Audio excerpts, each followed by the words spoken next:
Booktube, Sarah here, and welcome to my channel. Today I'm coming to you with my weekly reviews for August the 11th through the 17th. So this was a 4-book week for me this week. Little bit less than what I typically read, but that is perfectly okay because I actually really enjoyed all of these books. So quality over quantity, right guys? So I'm gonna apologize for any glare that you're seeing off my glasses. I just filmed my Thriller-a-thon TBR that went up on Saturday, yesterday. And I keep thinking that these still go up on Saturdays. It's gonna take me a bit of time to get used to the fact that these are Sunday videos. And my eyes are really bugging me lately. I used to be able to read for at least short periods of time without my glasses. I now find I just can't do it anymore. This is what old age will do to you guys. They do say that after 40, your eyes really do change, and that was so true in my case. So you're probably going to be seeing me in my glasses for most of the videos, but it is what it is. You know, this is me. This is me trying to look smarter. I am drinking tea today. I should start sharing my teas with you guys again, shouldn't I? I am drinking a Starbucks. This is a peach green tea infusion. I love these. I get them, I've mentioned before, without lemonade because I find the lemonade makes it far too sweet. And the peach flavoring that they put in is just perfect. My mother does prefer them though with lemonade. So, you know, your mileage may vary. But anyway, let's get into the 4 books that I finished this week. So this might, if I don't ramble too much, this might be a shorter than normal video, so we shall see. The first book that I finished was Temptation Ridge by Robyn Carr. This is a contemporary romance novel, Virgin River book number 6. This was narrated on audio by Theresa Plummer, originally published in 2009. Average rating on Goodreads of 4.24 stars. Guys, wait for it. I gave it 4 stars. This is like the highest rated Virgin River book that I've had to date, I think. I really enjoyed this one a lot. For my challenges for this book, this was for my Triple RC for the Bird of the Month, which the book had to have an orange cover. So, as I've mentioned before with the Virgin River series, these books tend to be very episodic, where you get multiple character storylines overlapping each other. And much like a soap opera, in a way, that's how I like to refer to it as. It's not one book, these 2 characters, you know, you might meet up with other characters whose story is already finished. You know, in this case, you're still getting the ending of other characters' stories. You're getting the beginning of another character's story, you know. I mean, yes, there is the main A-plot is about our 2 lead characters, which are Shelby and Luke. And Shelby is new to town. Her uncle Walt is the father of Vanessa, who was the lead in the last book. And her mother has just recently passed away. And she sold the home, and she'd been caring for her mother, who'd been terminally ill for a number of years. And sold the house and has money now. She's only about 25 years old. She's young. And she is thinking about, she's kind of taking some time to herself. She wants to go back to school to become a nurse. And she wants to do a bit of traveling before she goes back to school. So kind of she's in that limbo period. She decides to go up and spend some time with her Uncle Walt and her cousin Vanessa and stuff like that. And kind of decide, you know, her next step essentially. And Luke is also new to town. He owns some property. I'm not going to get into the whole backstory with him. But he owns some property and some cabins by the river. And he is in town now. He's quite a bit older than Shelby. He's 38 to her 25. So this is an age gap story as well.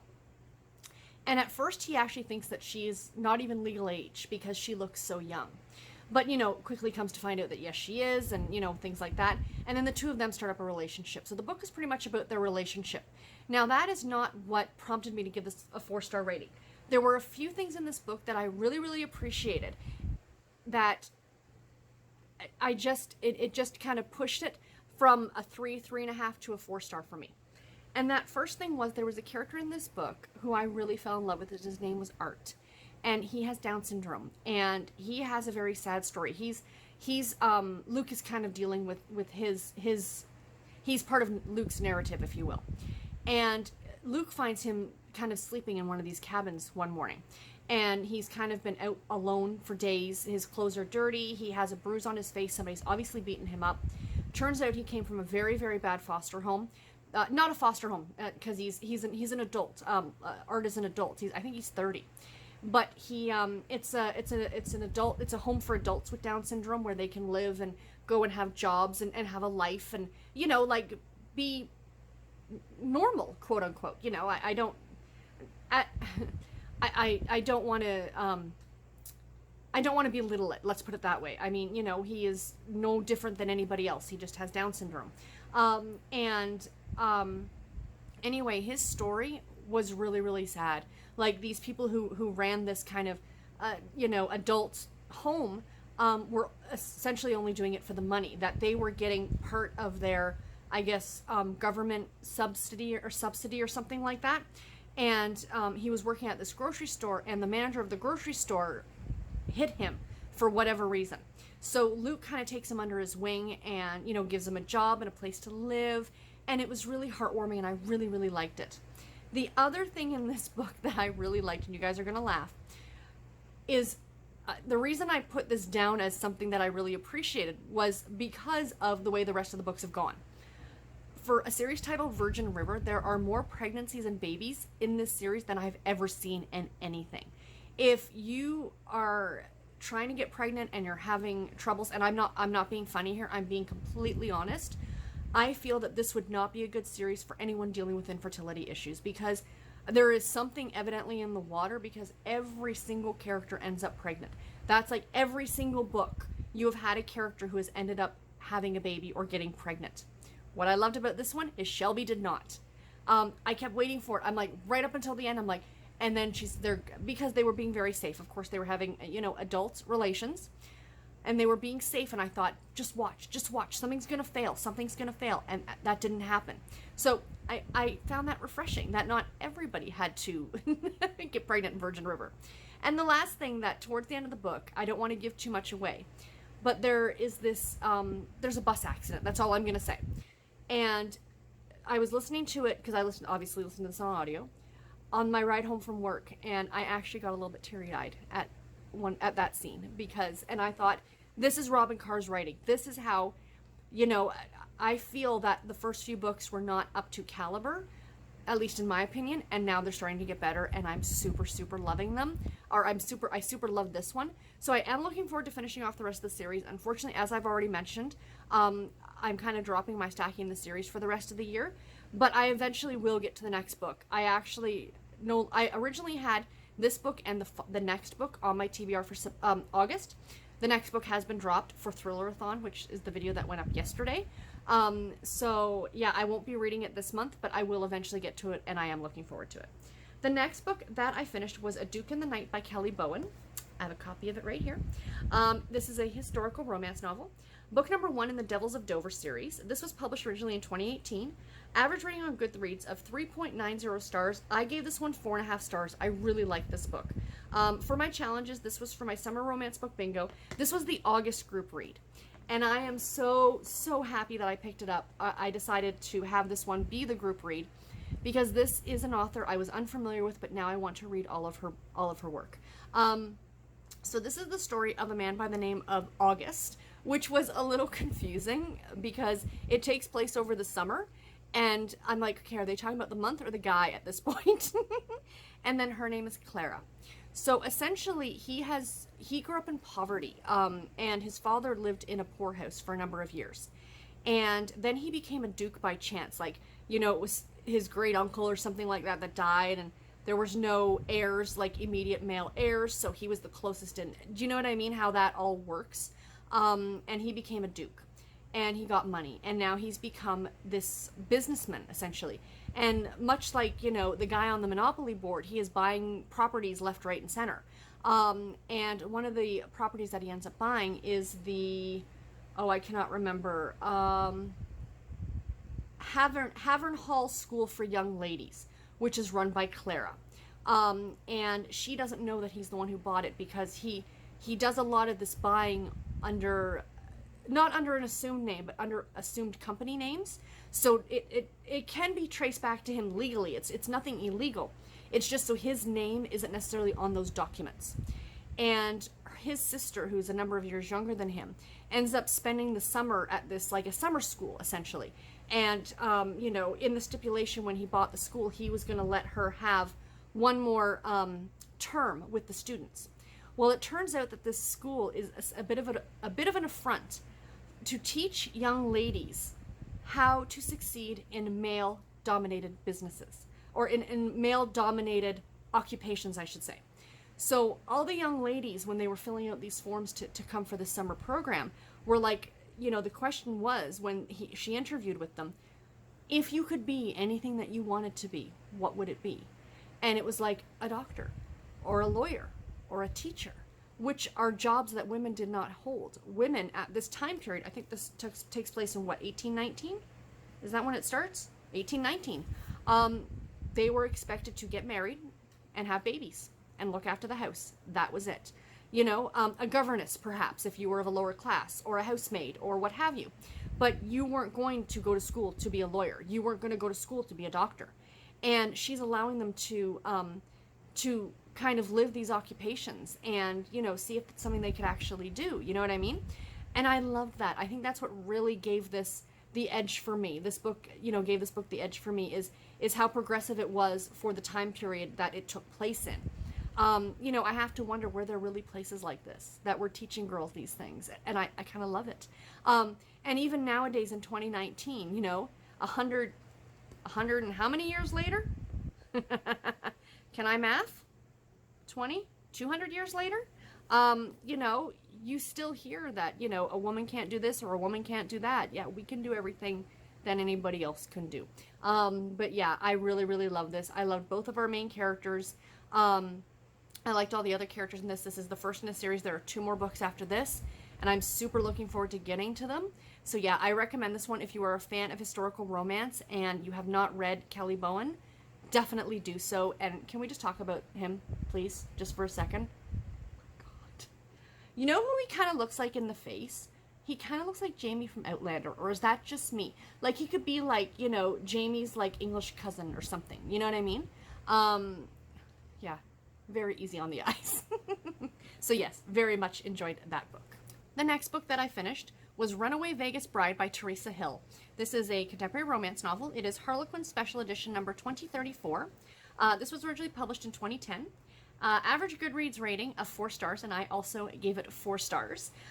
For my challenges, this was part of my 40 Years of Harlequin project. So before I get into the book, I just want to touch very lightly on my 40 Years of Harlequin project. I did mention in my Friday reads, you know, that I'm changing my TBR and yada, yada, yada. I am not getting rid of my 40 Years of Harlequin project. I am still doing that because I'm still loving it. The only thing that's changing on that one is that I will not be reading a book a week anymore. I will be reading them, like I will be reading a book for that from start to finish and then picking up something else. What I was finding was, I guess because I'm reading so many contemporaries and I am reading a lot more like Harlequin category romance novels, that only reading 30 pages or so of one of those books a day, I would go and pick it up the next day, or I might even miss a day and pick it up 2 days later and be like, okay, where was I in this? So I just think it's going to be easier for me to read each book start to finish. Because I'm participating in Thrillerathon for the month of August, or for the tail end of August, excuse me, these books, my next 2, so the one for, this was for what, 2010? So my ones for 2011 and 2012 are going to be read at the very end of August, probably back to back of each other.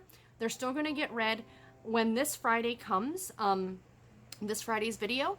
I will talk about both of those books and I'll share them both with you. I think I shared the first one with you, but I'll share both of them with you guys. So those of you who are reading along can know what books were picked. And going forward for the rest of the year, I will be sharing all the books I'll be reading for each individual month when I do my TBR. So you'll get to see all 4 books. So if you want to try and pick them up ahead of time, you absolutely can. So anyway, sorry, side note on that one. All right, so I gave this one 4 stars. This is the story of Jane and Wyatt, and I love this story. I gushed about this in the Friday reads when I was reading this one. This story was utterly delightful, honestly, and it is available on ebook. One of you lovely viewers did tell me that, so thank you for mentioning that. Thought I'd mention it to the rest of you in case you want to pick it up. So essentially what this is Jane's grandmother and great aunt and Wyatt's grandfather all live in this retirement village. And Wyatt's grandfather is quite the ladies' man. He has been kicked out of 2 or 3 other retirement homes for causing ruckus between the ladies when they start fights with each other over him. So at the beginning of the book, Wyatt's called in and he's like, you know, you got to rein in your grandfather. It's a little out of hand, because he's romancing Jane's grandmother and great aunt. And so, of course, Jane and Wyatt are kind of thrown together. There is a whole little backstory thing going on that I don't want to give away because it's really, really cute. There was a really sad moment in this book that, you know, I get why it had to be there, but a part of me was like, oh, it tugged at the heartstrings. What I loved so much was how outgoing the seniors were in this book. They were the stars of this show, honestly. From start to finish, Joe, the grandfather, and the grandmother and the great aunt were just delightful. I loved them to pieces, and it was delightful. I don't want to tell too much about this story because, you know, I really didn't know too much about it going into it either, and I just absolutely loved it. It was delightful, absolutely delightful. A quick, easy story, a story that will tug at your heartstrings, a story that will make you happy. You know, it'll make you believe in love no matter what your age actually is, and that it goes to show you that it doesn't matter how old you are, you can still find that one true love kind of an idea, and I loved it. I absolutely loved it. And the last book that I finished this week, guys, super proud of this one, Emma by Jane Austen. Yes, 3 this year, you guys. I have finished 3 classics this year. I'm good for the next few years. I read Jane Eyre by Charlotte Bronte. I've read now Pride and Prejudice, and now I finished Emma. Super proud of myself. 3 classics this year. Good for me. So this was, as I've already mentioned, this was a classic. I did listen to this one on audio. It was narrated by Jenny Agutter. This was originally published in 1815. Average rating on Goodreads of 3.99 stars. I gave this one 4 stars. For my challenges, this was for my Romance-opoly for the Square of Austen Row, where you had to read, or you could read a classic or a historical, I think. But I decided it's called Austen Row. Let's read another Jane Austen. And you know what? I was talking to my husband about this. Now, I did give it 4 stars, and I'm not going to change my rating. But I was talking to my husband about it, and I said, I don't know if I loved this book because I loved this book, or did I love this book because I spent the entire book comparing it to Clueless? Because as I mentioned in my TBR, the reason I wanted to read this Jane Austen as opposed to, you know, maybe Sense and Sensibility or something else like that, was because I did hear, and obviously now I can see it plain as day, that the movie Clueless, which is one of my favorite movies, if not my favorite movie of all time, is a modern retelling of Emma. And I spent the entire book comparing characters, comparing scenes, comparing things that happened. I loved it. So this other part of me, though, can't help but think, if I had gone into this book not knowing that, like, if Clueless had never existed, and, you know, now you're playing with, you know, time and people and stuff like that, you know, you can't go back and rewrite history. But if I had never heard of the movie Clueless before, and had never seen it before, and read this book, would I have enjoyed it as much as I actually did? And a part of me has to think no. Because, to be completely honest, Emma is a very unlikable character.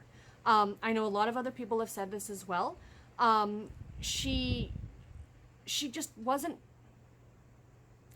nice. Like, again, I'm trying not to compare it to Clueless, but Cher in Clueless, I liked. I liked her. She had a good heart. Whereas I feel that Emma didn't have that good heart behind the actions that she was doing, if that makes sense. You know, but I did really, really enjoy it. And, you know, again, though, I think I enjoyed it so much because I spent the entire book comparing it one to the other.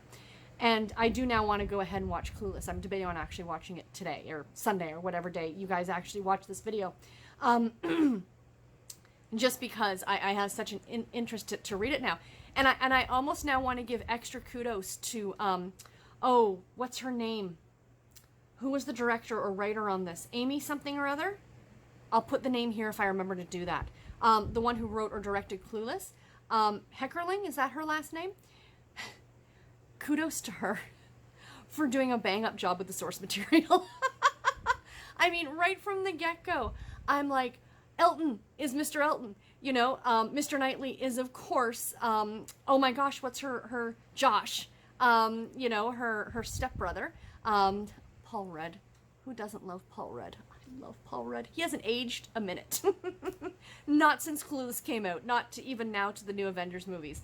You know, the scene where, or the whole part of the book where she's painting her picture, and I'm like, oh my god, that's the scene where, you know, Cher takes the group photo and Elton has it in his locker, right?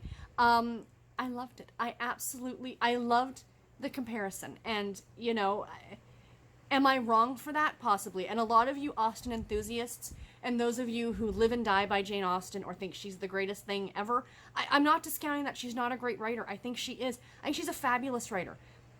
This book on its own, I don't think I would have loved it as much. And, you know, I'm sorry for comparing it to that, but that's where my heart is that movie. I love that movie so, so much.